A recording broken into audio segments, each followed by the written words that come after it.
Bonjour à tous, bienvenue dans cette nouvelle vidéo. Aujourd'hui, je vais coudre. J'avais envie de me challenger. Je couds déjà un peu, j'ai déjà fait des pochettes, des sacs, mais là je vais coudre mon premier vêtement, la jupe cercle. La jupe cercle, c'est vraiment les jupes, vous savez, qui tournent, qui sont super jolies et il paraît que c'est très simple à faire. Je vous mettrai tous les tutoriels que j'utilise en barre d'infos et je vais faire un tote bag, j'en ai déjà fait, mais réversible cette fois-ci. C'est-à-dire que je vais mettre d'un côté un tissu assez visible, assez excentrique, et de l'autre un tissu très neutre, comme ça je pourrais changer selon mon humeur, selon ma tenue. J'espère que ça va bien se passer, j'ai très peu de connaissances en couture, ma mère coud pas mal, mais c'est tout ce que je sais. C'est pour ça que j'ai le matériel, mais moi de base je suis pas la plus grande couturière qui existe. Voilà, c'est parti.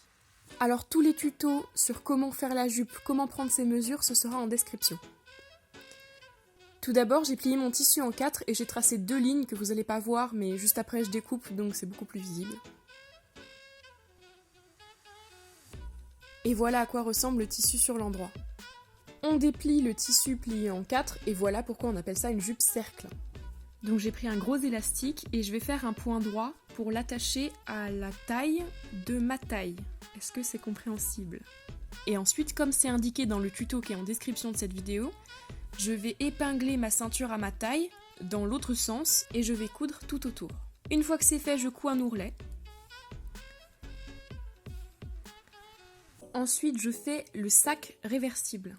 Voilà mes 2 tissus. Ensuite, pour les anses, je vais prendre 2 lanières que je vais coudre sur le côté.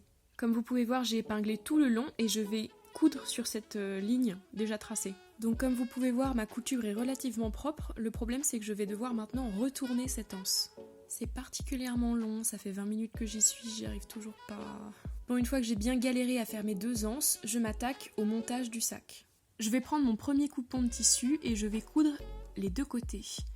Et mon tissu est en fait sur l'envers, ce qui signifie, comme vous pouvez le voir, que le côté motif est à l'intérieur. Comme vous pouvez voir, j'ai cousu ce côté et ce côté. Le bas est fermé par la pliure et il ne reste plus qu'une entrée pour faire le sac. Ne faites pas comme moi, repassez votre tissu.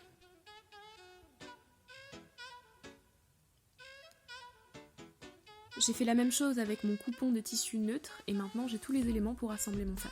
Comme vous pouvez voir, j'ai épinglé mes anses au sac. Donc comme vous pouvez voir, là c'est l'endroit, là c'est l'envers.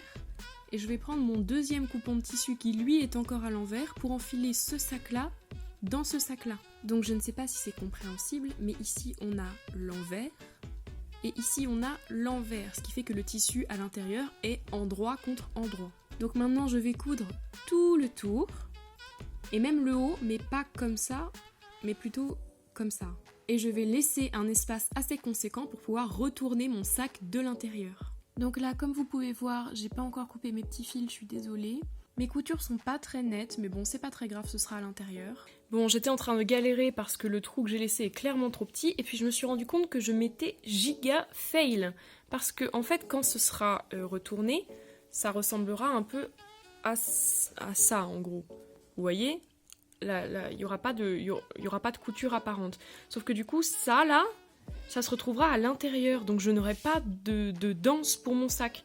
Donc, je vais découdre toute la couture ici. Désolée si la luminosité change, il commence à faire nuit. Donc, en fait, j'ai fait tout l'inverse de tout à l'heure. C'est-à-dire que tout à l'heure, mes languettes étaient épinglées ici. Maintenant, elles sont épinglées ici. Et au lieu d'être dans ce sens-là, elles sont dans ce sens-là. Pause chat. Et une fois retourné, on se retrouve avec un sac magnifique. Et complètement utilisable.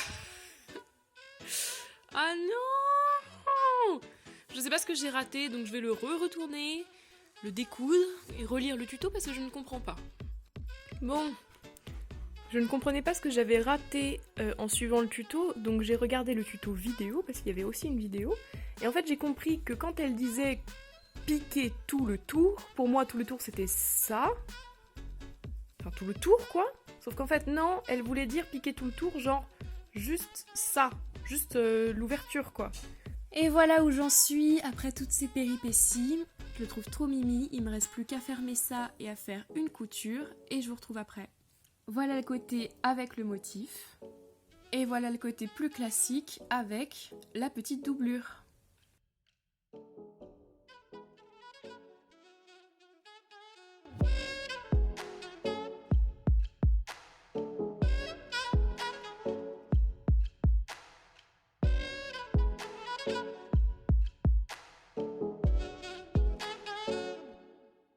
Voilà, c'est terminé.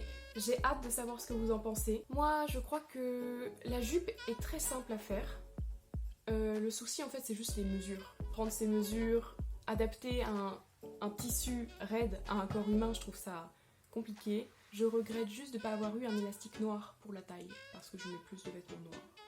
Et le sac était très simple en soi, hein. C'est juste moi qui ai passé beaucoup de temps parce que je n'ai pas suivi correctement le tutoriel. Voilà, j'espère que ça vous aura plu. Cette tenue, moi je vais carrément la porter au quotidien, ça me dérange pas du tout. C'est carrément mon style en fait. Je suis super contente d'avoir cousu mes propres vêtements. Si vous vous y connaissez en couture, n'hésitez pas à m'envoyer des petits tips, des petits conseils pour la prochaine fois. Et si après cette vidéo vous avez envie de tenter la jupe cercle ou le sac réversible, n'hésitez pas à m'envoyer des photos sur mes réseaux @eternège sur Instagram et Twitter.